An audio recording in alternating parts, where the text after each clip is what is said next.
In 1978, John Hanson set out to produce a low-budget movie about the beginning of North Dakota's Nonpartisan League. In 1916, the NPL revolutionized North Dakota state politics by giving farmers a voice in their destiny. Recently, we talked with Hanson about the making of this groundbreaking film, Northern Lights. We shot this film in no time at all for no money. Oh, you're going to be sold on it, too. Next few months are going to be critical. Oh, come on. Don't get started on the League again. My grandfather told me stories about the Nonpartisan League when I was a kid because I spent summers on the farm. I didn't know what it was. We didn't study it in high school, as far as I remember. So I really didn't know a thing about it. And so that was the first nugget, was way back when, of course, I didn't even have any idea of becoming a filmmaker. And then as time went on and I joined Cinematography, Rob and I were partners, I decided I want to make a movie in North Dakota. What do you make a movie about? Hey, the Nonpartisan League. So, when I became 21, I followed in my father's footsteps and went up to northwestern North Dakota. But Henry Martinson was the key. You're talking about an extraordinary man. We couldn't have done the film without him. And of course, he's in the film. You know, he plays the storyteller at the beginning and the end. You know, we would write a script for him and he'd say, well, what if we say it this way? You know, he was a great writer, poet, you know, union man. What will you say? Yes. Because there's only 3 actors in the film. The rest are all North Dakota farmers and people we met along the way. And that was purposeful. I mean, because we wanted to tell the story of the League from the inside, from the point of view of the small farmer, like my grandfather. We didn't want to tell it from the top down. And we didn't want to stand back at a distance. What we really wanted to do was to get inside what it was like to be a farmer at that time and have this league come around, somebody coming to your door, hey, we want you to join up. Wait a minute here. Hello, Inga. You come for dinner? Well, you know, we were lucky because we met people, the farmers and the small town people, who were so themselves, and we wrote parts for them, you know, that fit them. And they were fearless, and they were terrific. You know, the mother and father, the Nesses from up by Crosby, up by Ambrose, they'd never acted before. So yes, it's a feature film, but it has the realism of a documentary. It has and that was purposeful.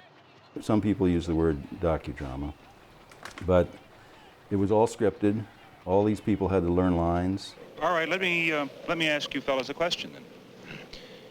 If you buy a pound of coffee, who sets the price for that coffee?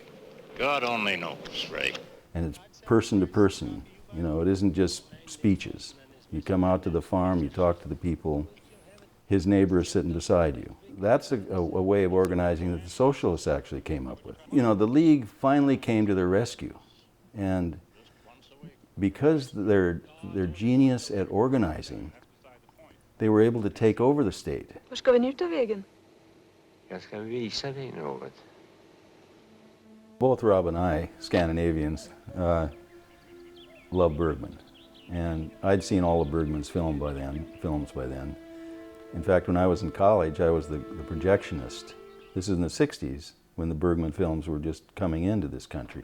But you know, when you're out in that prairie with that huge sky, you feel about this high, right?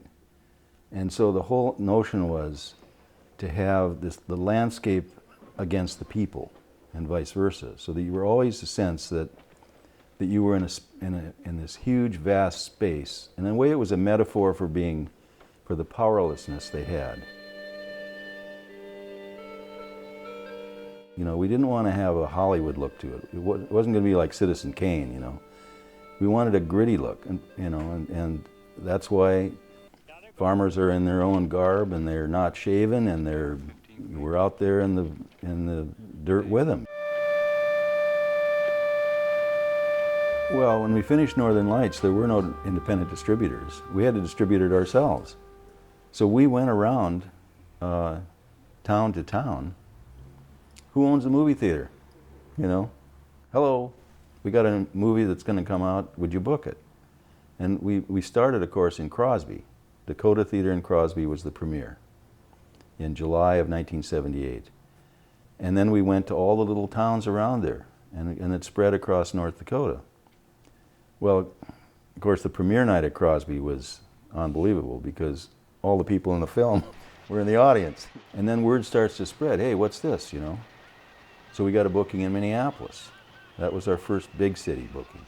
And then we applied to the Cannes Film Festival, just because, why not, you know? Never expecting to get in, but got to do it. And got accepted and went there. I mean, talk about rookies. Went there and ran around trying to get people to see the movie, and then we win a prize.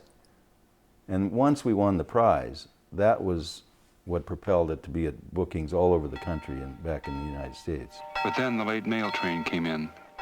The rural vote had turned things around.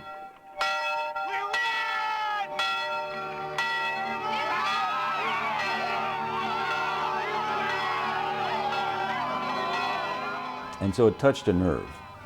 Just like the Nonpartisan League had touched a nerve back in the old days, Northern Lights in some way touched the same nerve with these small town people. And then of course went on to be seen all over the world after that. Prairie Mosaic is funded by the Minnesota Arts and Cultural Heritage Fund with money from the vote of the people of Minnesota on November 4th, 2008. The North Dakota Council on the Arts, and by the members of Prairie Public.